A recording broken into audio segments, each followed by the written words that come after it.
Aren't you about tired of listening to sports shows with all the woke bullshit? So are we.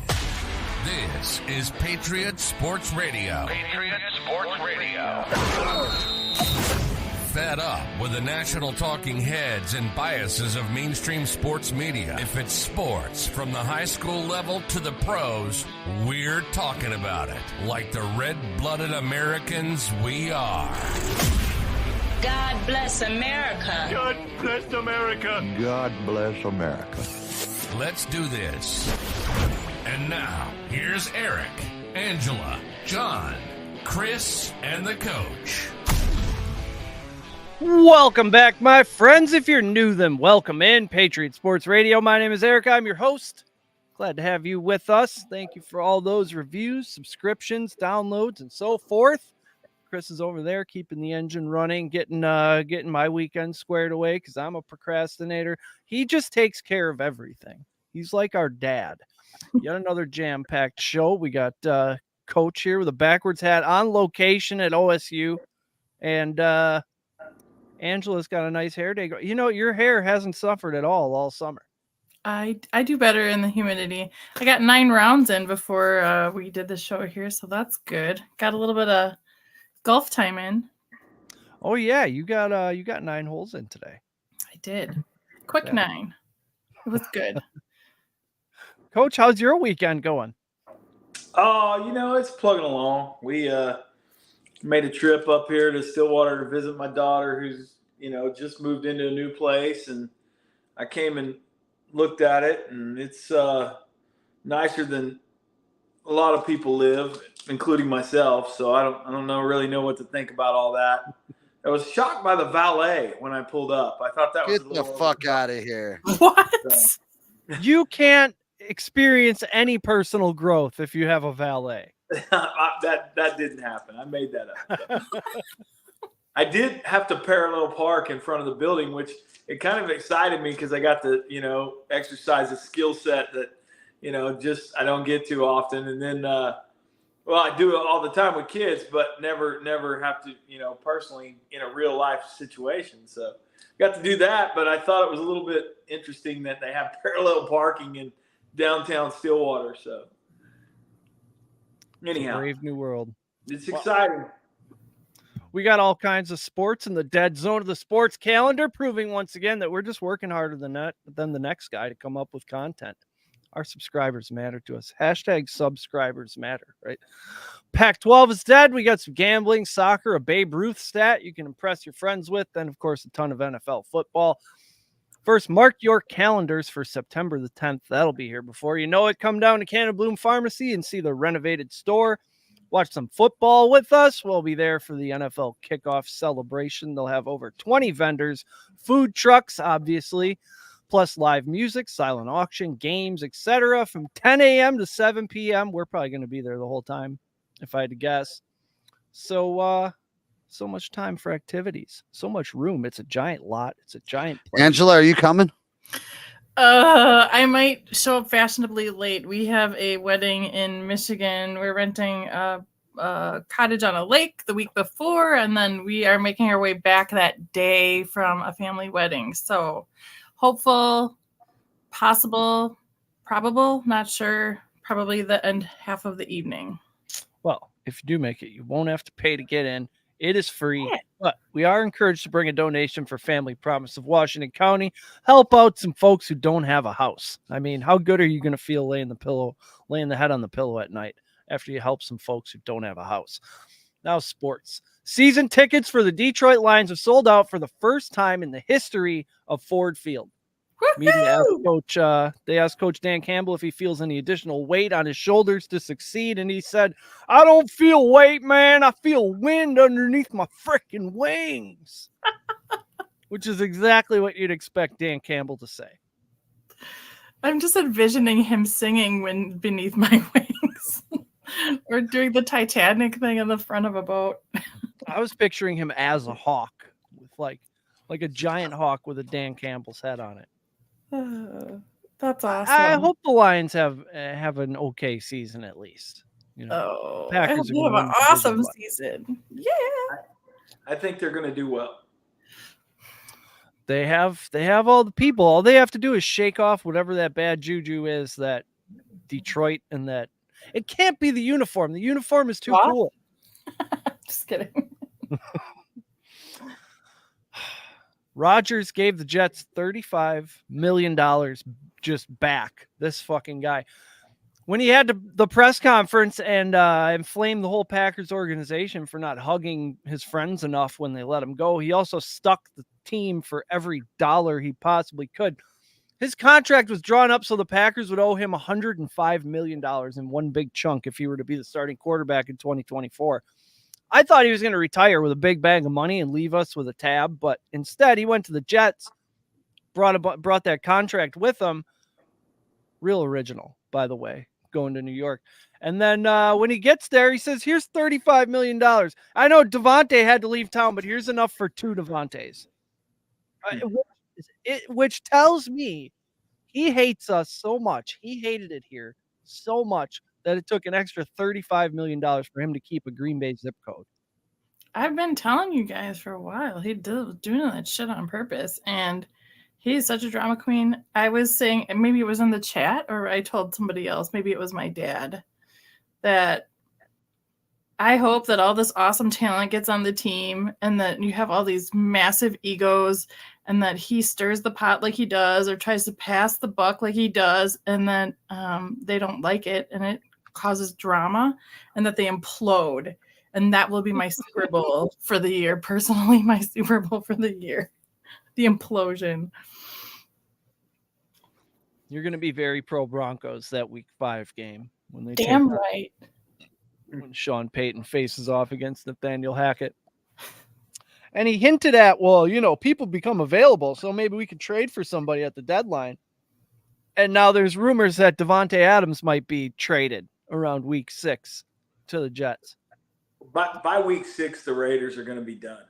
Mm-hmm. They might be the worst team in the league. Them and the Raiders will be done and coming apart at the seams, and I predict that probably by Week 10 they'll be looking for a new coach. Yeah, by Week 10 they'll be packing it in. I think. And then Devontae, I don't know how motivated he'll be to play on a team like that. He's never really been on a team with no future before. Well, they're definitely going to be looking up at the rest of the West out there because that league is not an easy one that you can just get a couple of rum-dums and tiptoe through. No, and Denver is going to be much more formidable this year. Yeah, Denver's going to be better, and the other two are, you haven't beaten some time. So they've got a big hill to climb out there. The Jacobs deal hurts them a ton. Yeah, especially if he ends up, having his tag rescinded and plays for Kansas City. That's a double whammy. Yeah, that's losing him twice. Yeah. They better do everything they can to stop that from happening. But in true Raiders fashion, they'll find a way to mess it up. Absolutely. This is a little messed up. Joe Burrow's calf. He went down to practice last week. It was the calf strain heard around the world. Thought to be nothing because he allegedly gave Jamar Chase this knowing glance that they have, which lets him know that he's all right. But then Jamar Chase was on TV this weekend, and he said he told Joe Burrow that, hey, as long as you're back by Week 5 and on, we're good. He said, I told him I don't want him there Week 1. I don't know what he knows that we don't know, but I'm a little concerned about the Bengals. This AFC North might be just as up for grabs as the NFC North. Take Joe Burrow out for 5 games. They maybe win 3 of them. They're not going to win 4 or 5 like they would with Joe Burrow. I think Burrow's hurt, and I don't know that. I mean, that's a deal because without Burrow, the Bengals are a different situation completely. We've seen that before. People have short memories because they the Bengals have been successful of recent, but the Bengals aren't the Bengals without Burrow. And I don't know. I don't foresee that turning out very good. And you sure don't want to start the season on the wrong end of a 5-game skid. No. I'm looking at their Gotta schedule. They got if they downplay it, I mean they have to. That's kind of the thing, right? Like downplay it, hope for the best, try to get. Oh, you got no choice. fast You don't want to come rehab, out and like- say that. Yeah. What's their schedule week 1 through 5? first 5 games are Browns, Ravens, Rams, Titans, Cardinals. They could do 3-2 with a backup, I think. You could beat the Rams, Cardinals, and either the Titans or Browns. Keep them Yeah, up. 3-2 would be a success, because I'm sure that you have to go into somebody's house, which isn't going to be easy. If you go in a hostile environment with a backup quarterback early in the season, it's not where you want to be. But they got no choice. I mean, you like Angela said, they've got to circle the wagons and claim he's fine. They're sure not going to come out and make a statement for the Browns in week 1 and say he's not playing. No, not at this point in time anyway. No. That would probably be a game time decision every week just to have them to practice against something else. Or it would be if I was running the show. Exactly. NFL personal conduct policy amendment. Since guys won't stop getting in trouble for groping, guns, and gambling, the NFL has felt it necessary to amend the personal conduct policy. The statute of limitations just changed, boys. Starting now, NFL players can and will be subject to disciplinary actions for transgressions in their college days. No more killing people with a car or supplying murder weapons and then just shedding that responsibility when you get drafted. You might get suspended a couple games. I don't know. Goodell just spins the wheel. So you're talking about if this surfaces after the fact, after you get drafted, because otherwise, why are they getting drafted? Yeah. Or we'll draft you, but you have to sit the first half a season. It's so weird. It's not even a half season. Let's just be serious. It just depends on who you are. Yeah. I mean, it really does. It's like everything else. It depends on who you are. If you are important to the league or their future, they deem you worthy of being perhaps having a light on you in a positive way down the road. You get a lot lighter sentence than you would if you were Mr. Irrelevant. For sure. Yeah, public perception is the biggest deal. Jonah. In the NFL. Hey, Jonah. Hey, what's up? Happy Sunday indeed. It's my favorite way to spend a Sunday. Talking sports, making jokes about genitals, things like that. John put this in our group chat this afternoon. The teams with the most criminals.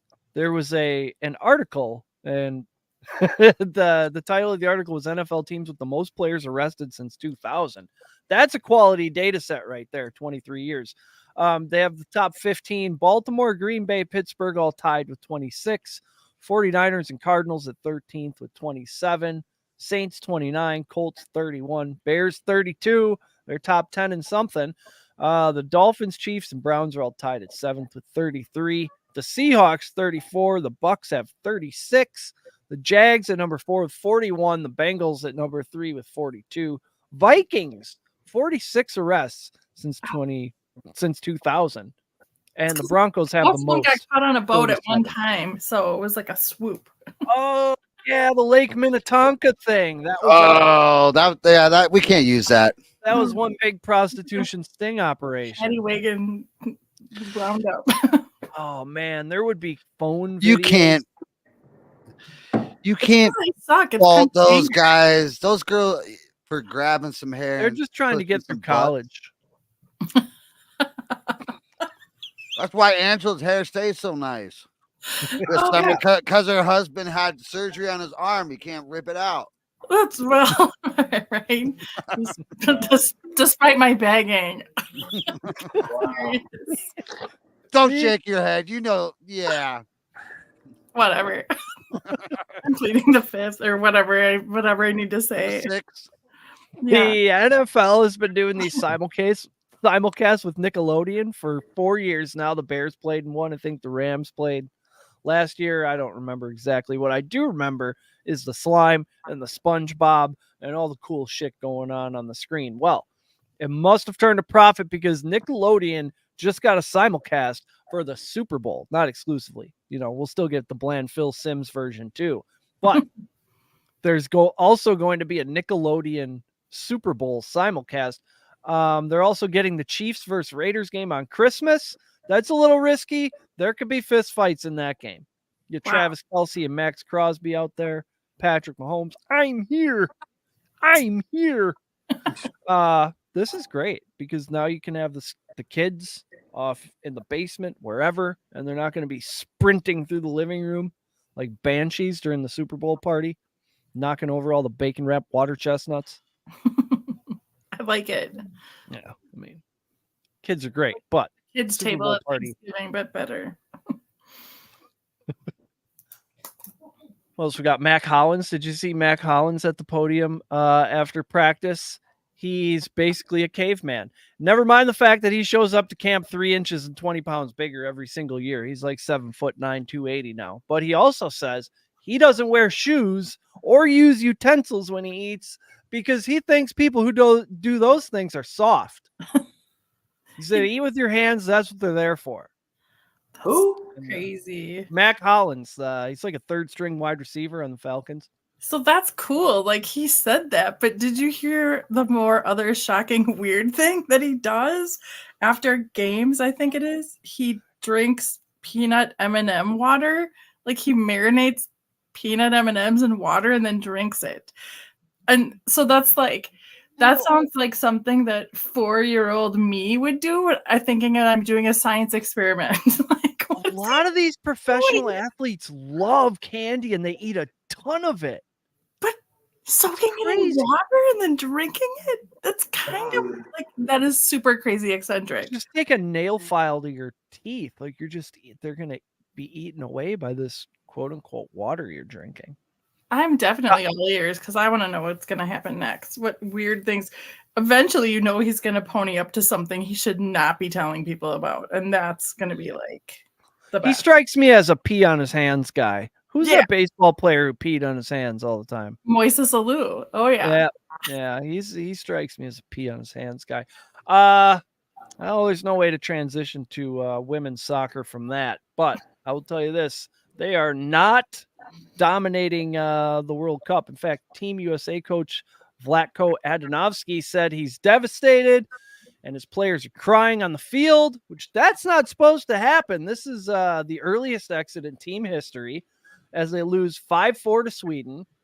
The Atlantic already has an article out titled Why a Women's Team Loss Might Actually Be a Good Thing, which that's the template now. You take a thing that sucks, that everybody knows it sucks, and you write an article called, well, what if this is actually good? Some say they've been too focused on equal pay at all costs and other social issues, and it's taken their focus off their actual profession. I don't think Megan Rapinoe scored a single goal in the tournament. I know she missed a penalty kick in this deciding game, though. She sailed it right over the net. Longtime star Alex Morgan said, quote, I feel like we dominated, which really speaks to the delusion that's permeated the U.S. women's soccer team, I think. You lost 5-4 to Sweden, ma'am, in the 16th round. Yeah, I don't know how you show up at the end of the 5-4. You're on the business end of a 5-4 score, and you say you dominated anything. I mean, and how does somebody not cut that off in the middle of it and go, "Are you kidding me? Did you see the scoreboard?" Because you just can't claim that you do whatever and not have any proof. I mean, you can't just say, hey, we dominated that game, but but the score didn't turn out in our favor. That didn't work.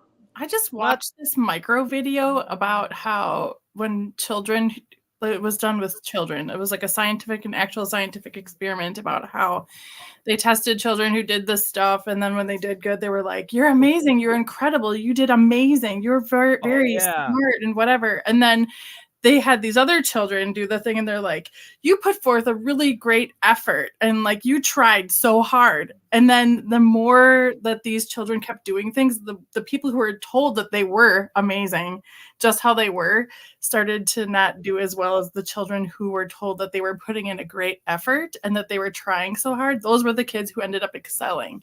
Yeah, So, it was a clear trend that Yeah. says you want to praise effort, not accomplishments, or label them the best or smart or whatever.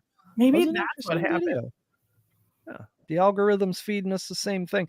I'll tell you what, though, you see this Swedish team lined up next to the American team that's been dyeing their hair and marching in the streets for a couple years now. Man, it's a lot different. There's a Yeah. what do you call that? A Endorse- juxtaposition. Endorse some more causes. Position. Make some more commercials. Yep. Yeah, boy. distraction, right? I think maybe veganism. A lot of our girls look like they might be vegans, real thin in the face.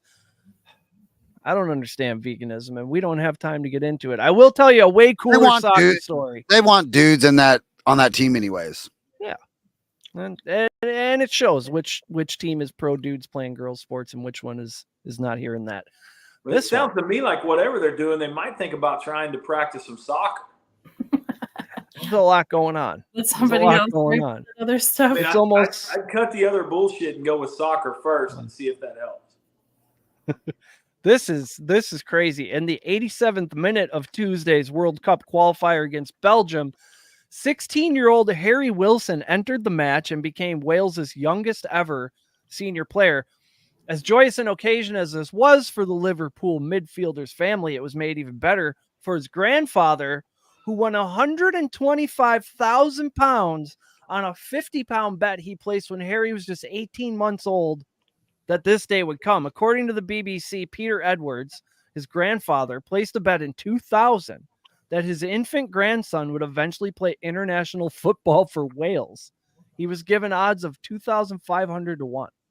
When Wilson made his debut on Tuesday, Gareth Bale, by a cool 108 days, is who he beat as far as the youngest. It paid out. That's amazing. And he promptly retired. Who took that action? Who took that? I don't know. I mean, that's the greatest retirement plan ever. But how in the world is a book taking that action? You walk up to the window and go, I want a $2 bet on my kid here that just got born?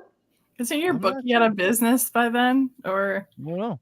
Dead in a gully or overdose? I'm going to dig further into this because I need to know who this guy is. Can we talk to him? What's all going on? I'll bring it up. If he's taking that action, I can't imagine.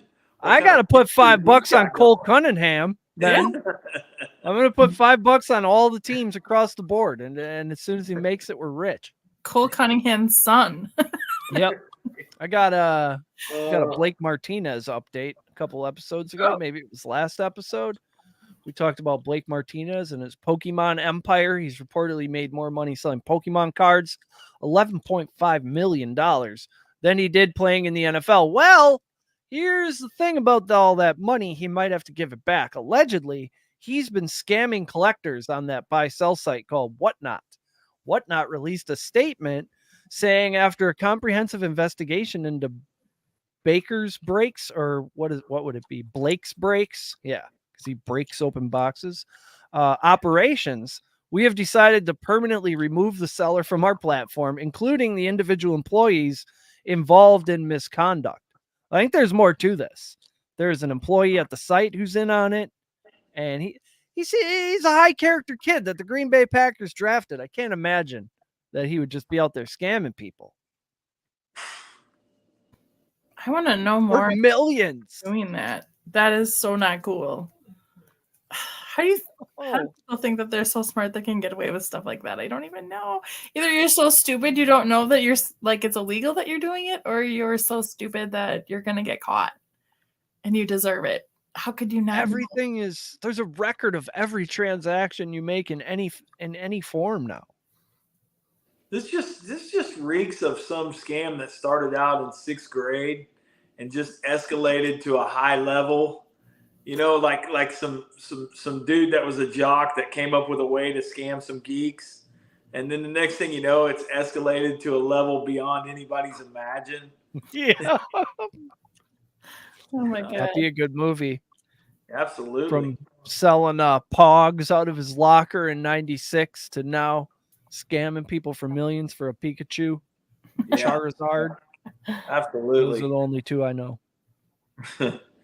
I don't know anything about Pokemon. Yeah, those are two more than I knew. My knowledge is, and the pool that I know about Pokemon is pretty shallow. Yeah, I think you throw them at each other or at the other person. I'm not sure. I know every time I go into one of those vintage stock stores, there's a bunch of dudes that sit at the back on Saturday evenings, and I often question what the situation is there. But yeah. That's about How did this all I end know. up on the social calendar? All I know is that sometimes people walk around aimlessly, like trying to like capture a fake thing that's not there, and they look like they're like mad out of their mind. Like, just what is going on? Somebody had to explain it to me. Oh, they're playing Pokemon Go. Oh yeah, when they followed them around with their phones.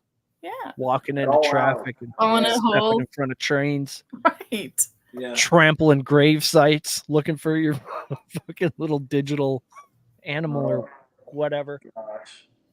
Dan Snyder update. For some reason, someone asked Albert Hainsworth what he thinks about Dan Snyder.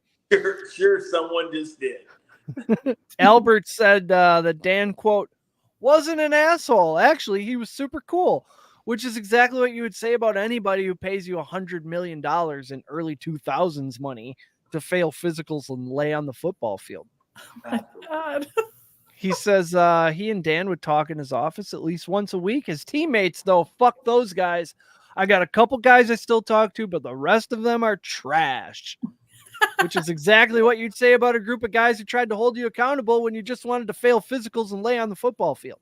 Oh my God. As he gave the interview from his new yacht. Yeah. I wonder how responsible he's been with that $128 million or whatever it was they paid him. Pretty magical when you say it out loud like that. It's pretty clear that he's not hurting for any money right now. Nope. Right. My God. Should we talk about this Pac-12 thing? I'm way into NFL stuff, but I noticed the Pac-12 is now the Pac-4 of Cal, Stanford, Oregon State, and Washington State. So things must not be looking great. It looks to me like Apple made an offer that would have kept it together, but it wasn't enough money, or it wasn't going to be on the right streaming services or whatever. And then the Big Ten came in with Fox and the Big 12, and they just basically storage warsed it and pieced out Pac-12. And now there's these 4 teams with their dicks in their hand. Well, that's exactly that's where I was going too. Is it's great for everybody involved except for the 4 teams that are left. And how, if you're not a president of one of those 4 teams, how are you not on the phone with somebody going, "Hey, what about us?" I mean, the Tide came in and they sat there and watched. I mean, you're telling me that none of the presidents of those 4 schools or the chancellors of those 4 schools said, "Hey man, we probably ought to pick up the phone and talk to somebody here before we get left out in the cold." I mean, yeah, the music's about to stop. Yeah, this has mismanagement on so many levels.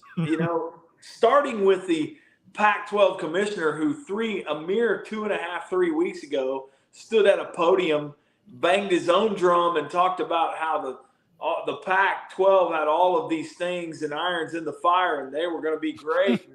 and then promptly within 2 or 3 days, the Tide came in and half of his conference left, and then he's like, "Oh, we're going to be just fine," which made everybody chuckle. Meanwhile, these other conferences are announcing new members and new deals. I mean, all the time, yeah. And then I look at it now and I go, if you're the president of Oregon State right now, are you not going? I mean, what are you doing? Right. What are you doing? Yeah. I mean, at least get on the phone with the 4 others and go, "Hey, man, what are y'all doing?" Somebody's got to have some answers. There was rumors, and then all of a sudden, the Big Ten announced Oregon and Washington, and then the Big 12 announced Arizona, Arizona State, and Utah. And now there's 4 just standing there. College football aficionado, friend of the show, Colby Dant, is apoplectic over this situation. I don't know what apoplectic means, but I know it means like upset. He says that we should all watch Group of 5 and FBS football this year, or FCS, not FBS. And I'm thinking about just watching Tuesday Night Action. That'll show them. I'm going to tell you right now, man, I cannot wait till 2024. The Big 12 is going to be amazing. It's going to be a great conference. I cannot wait to see USC play on a Saturday night in November in the cold. Wow. I cannot wait. I'm excited. I suppose. I mean, some people are acting as if this is the end of college football.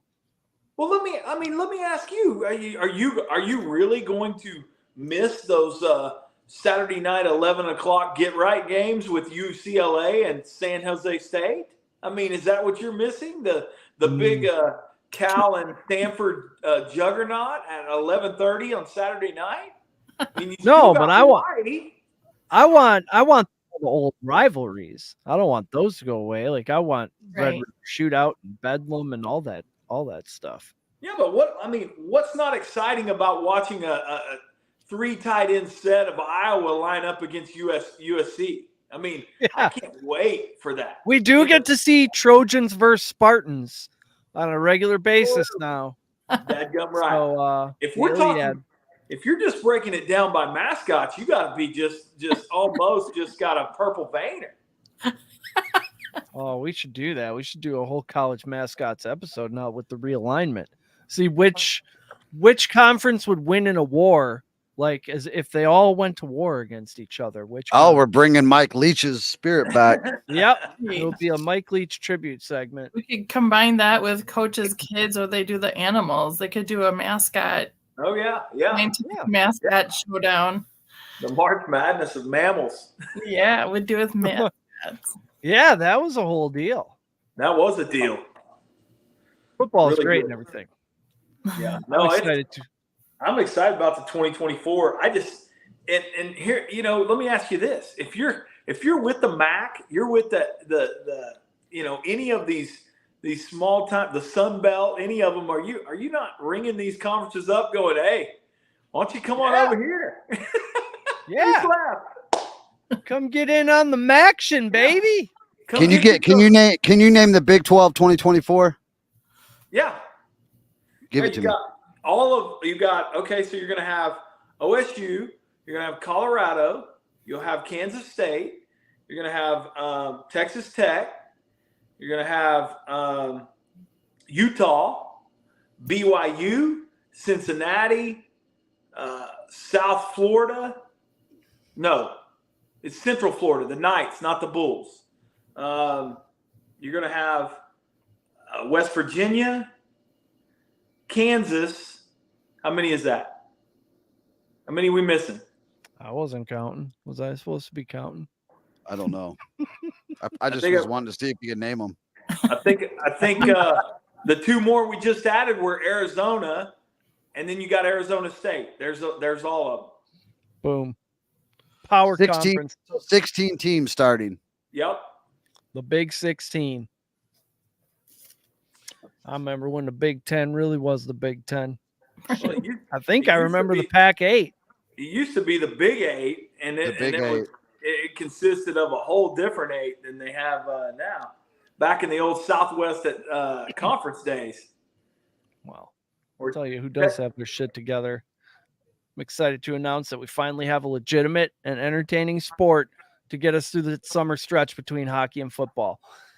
Aptly named the Booty Slap League, it's fairly self-explanatory. 2 lovely ladies with ample backyards climb into a UFC-style cage, and they take turns slapping each other's booties as hard as they can. Now, I know it's a young league, and the learning curve is probably quite steep, but the technique is simply not meeting professional slapper standards. If you want to slap with the best of them, and be a champion striper. That's what they call the elite ass slappers.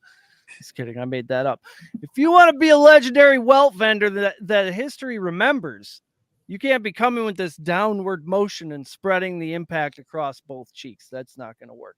They make it easy to break game tape down because most of the broadcast is slow motion replays. So I'm a decent scout already. So BSL needs like a video coordinator, maybe a replay ref, anything like that. Coach Coach just left. I'll have no part of this, sir, he says. Yep. So possibilities are endless, like the replay, like ass ripple. Like, okay, that's interesting. But think about the think about the sponsorship opportunities where you could have like little plastic stickers on your ass, like promoting beer or something. Yeah, get some temporary tattoos going. Right? Yeah. Oh my. Next question. We had all right. White Sox at Guardians on Saturday. Jose Ramirez of the Guardians dives into second base. He ends up between the legs of Tim Anderson, who tags him too late. Something happens. Somebody says something. Words exchanged. They get up. Tim Anderson drops his glove, and they square up like they're going to box, and then started throwing some punches. It looked like Anderson was getting the upper hand until Ramirez threw a right hook out of nowhere and just caught him right on that button on the chin. And he took one step back and then just fell directly on his ass. He needed to be helped off the field. Like, he had rubber legs after that one. Wow. So I'm not sure what was said, but Jose Ramirez is reportedly one of the nicest guys in the majors. So I don't know how that happens with a nice guy. Let's put this into perspective. Anderson has issues with a lot of people. This is not the first time this has happened with him. It's a continual issue with Anderson. He likes to talk. He likes to get excited and amped up. He's had issues with multiple players. So yeah, he's chatting people up at his office over there, and they people don't like it. And maybe he got a little bit of what he deserved. I mean, that's just one guy's perspective. I mean, you keep rattling the tree, something might fall out. Yep. Because you can't police that. It's not like you can be like, hey, you're intimidating that guy. That's unsportsmanlike. I mean, who's hearing all that unless you're mic'd up? So, yeah. One isolated incident is one thing. When it's a continual situation every season and your name is continually brought into it, I mean, I teach young kids, and we say the same thing. Hey, birds of a feather kind of flock together. I'm just saying. If your name keeps getting thrown around, you keep laying around with the dogs, you might grab some fleas. Yep. You hang out long enough at the barbershop, you're gonna get a haircut. That's what they say. Exactly right. I got Babe Ruth fun facts. Back in the day, if a home run ball curved foul after it passed the foul pole, it counted as a foul ball. There was also a rule saying balls that went out and bounced back in were playable. It is estimated that Babe Ruth lost 70 to 75 home runs this way. Here's another one. Shit. In 1917, Ernie Shore threw a perfect game with 27 straight outs, no base runners, but he's only credited with a combined no-hitter because he pitched in relief of Babe Ruth, who was ejected after walking the first batter and punching the umpire. Did you further know that in 1921, Babe Ruth hit 6.3% of the home runs in the major leagues? That would be the equivalent of 309 home runs last season. This is why, when you start talking about the greatest players of all times, it's these things that you can't factor in. There's no asterisks you can put by their name. There's a reason why these guys are the greats of all time, and you can't take away. You can't say, well, he couldn't play in today's game or whatever, because there's rules both ways. There's rules that have taken away. There's rules that's added to. It doesn't translate, and that's why when you have a Mount Rushmore of baseball, he's got to be on it. He's up there. I mean, there's no doubt about it. But it's these arguments, these statistics, these rule changes. Yeah, it's incomparable, really. But It's not. so It's much a different fun to game. talk about. It's so much fun to talk about, though. Oh, sure. Oh yeah. I mean, who doesn't want to compare Otani to Babe Ruth? I mean, I think about that a lot. Yeah, 100 years apart. It's a great discussion. Here's an interesting topic of discussion. Obligatory hockey talk. There's not much going on. Bunch of transactions, guys you don't really care about. Bruins captain Patrice Bergeron has retired after 19 seasons. What do you think 19 seasons of NHL hockey does to your body, like collectively? I mean, how can you even walk? He's going to know. I don't think you know when you're in it for so long. As his body repairs, he'll be like, holy shit. Like every month, every year. He's going to be mostly scar tissue and calcium buildups. I'm so glad you brought this up because I know that you hate the Bruins, and I know that you hate it when people say that people deserve their flowers, but he totally does. He was an incredible player. Just really, really amazing. Hey, real quick, who ended up winning it all one more time? I didn't catch God. Are you still here with all that shit? I don't think it was the Bruins. No. Did you know? Alexander Ovechkin said he eats a foot-long spicy Italian sub on every flight, and during games, his water bottle is filled with Pepsi. That's how he rolls. That's awesome. Hey, those guys. Normal guy, right? That's awesome. If that's the way they want to roll, they're tough enough to do it, man. Yep, I think so. So you guys know that I represent like the average sports person. Like I'm not statsy, I'm a girl, so I represent the girl like who likes sports, a person, just a average person. But statsy, I don't want to give up on this Bergeron thing yet because when I was looking into it, he won the Selke 6 times, right, for best defensive forward. He also a fun fact stat is that he suffered 7 broken noses in his career, which I thought was my God. 7. He has more broken noses than Nate Diaz. Yeah. How does he even break after 4 or 5 times? Isn't right. It all just right. It's not just curved, broken cartilage. How do you breathe, man? I don't know. He snores like a motherfucker. Yeah, right. Thanks. Oh my God. The Penguins got Carlson. Did you see that? Oh, nice. From the Sharks. Oh yeah. Little offensive defense. That's right. I'll take that. Norris Trophy winner on board there. Very cool. Absolutely. Booty slap league. We did that already. I don't really feel like getting into. We'll wait for John to get into the swim stuff. Well, here's what I'll do. Katie Ledecky. She is the greatest of all time now, is the greatest female swimmer in history, and the rock of the U.S. team for more than a decade. She has accumulated a laundry list of accomplishments. This is an hour-long show. We don't have time to list them all, but she has won 4 world championships in 2022. Ledecky made her first splash in international swimming after her freshman year at Stone Ridge School of the Sacred Heart in Bethesda, Maryland, when she set an Olympic trials record in the 800-meter freestyle to qualify for the 2012 London Games. As the youngest member of the U.S. Olympic swimming team, she's dominated the 800 free ever since. That's usually the one where you see just her on the screen and there's no other swimmers after a couple laps. Well, now we know she is the most decorated swimmer of all time. She outdid herself Saturday at the 2023 World Championships in Fukuoka, Japan, by dominating a stacked field. In her favorite race, the 800 freestyle, she passed Michael Phelps for the most individual world swimming titles in history with 16, while becoming the first swimmer ever to win 6 world titles in the same event. Why do these other women even show up?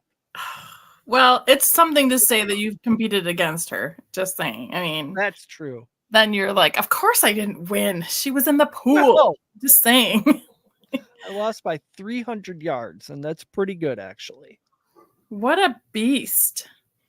She's amazing. Yeah, 2012. That was a long time ago. She just, anything you see about her in the media is, yeah, she won everything again. And Phelps was like that too, but he didn't do it for this long. No. Nuh-uh. Not at all. That's so awesome. She's going to have an amazing career after she gets out of the pool. Yeah. She's super Yeah, beautiful and she can be on any Wheaties box or whatever she wants to do. shove a microphone in front of her face. Absolutely. I have one more news story. A guy drove 70 years without a license or insurance. This is in England. While on patrol, police pulled over a man near Tesco Extra in Bulwell, Nottingham. That's too many places. Tesco Extra is maybe the neighborhood. Bulwell is the town, and Nottingham is. Do they have provinces, states? I don't know what they have over there. They have monarchs. Officers said the driver, born in 1938, told them he had been driving with no license or insurance since he was 12 and had never been stopped by police. Oh my God. Excellent. On Facebook, the Bulwell Rise Park and Highbury Vale police team. Ooh, they have police teams. They said that they're glad he didn't cause an injury and nobody lost out financially. And he didn't run anyone over. My hero. He's a hero. All of those years not having to pay for registration or insurance times 50 or 70 or whatever. Oh my God. That's fantastic. Yeah, that's hero stuff. Definitely. All right. Before we leave, I know somebody who doesn't pay parking meters, and they're ahead. They keep track. Nice. Tickets versus payment on the meter, and they're ahead. I love that. Yeah. Who knew? Now you know. A couple years ago, I decided that I just am not going to obey red left turn arrows, and I drive through any red light that doesn't have oncoming traffic, where the oncoming traffic is green. I'm turning left. There's no reason not to. And if I get pulled over, I will explain that I think that law is preposterous. How do you think that'll go for me, Coach? Can I negotiate my way out of the ticket by saying that I don't agree with the law? Yeah, I mean, it's worth a shot. I don't know. I don't see that one going very well for you, but maybe. Let me know how that comes out. So when we're bored at my house, we watch videos of people getting pulled over. So just don't let that escalate. Just be like, that's stupid. I don't do that. And then make sure you comply with whatever they say. Otherwise, you're going to get arrested. Don't believe in it. It's against my religion. I don't believe in it. Before we get out of here, I will remind you, go to cannonbloompharmacy.com and pick out whatever you want. And then when you get to the cart, you put PSR in the coupon code, and you're going to get 10% off of your entire order. Or you can go down there and see for yourself all the renovations. Come hang out with us at the party. They'll help you find exactly what you're looking for, even if you don't know what you're looking for. And they're going to have food trucks. So I don't know what else you want me to tell you. Thank you for everybody for listening, downloads, and reviews. We love them. I say it at the beginning. I say it at the end. That's how much I love them. The reviews, though, could use a couple more. Just saying. Spotify reviews specifically, I would like to see that number increase. Head over to PatriotSportsNow.com for all of our latest goings on, or type Patriot Sports into whatever search bar you got there. And we'll see you, Thursday night for the NFC North preview, perhaps? I don't know. We'll be in Canton Thursday night. So that's going to be a play-it-by-ear deal. Till next time, be good to each other. Chris, kick the outro music.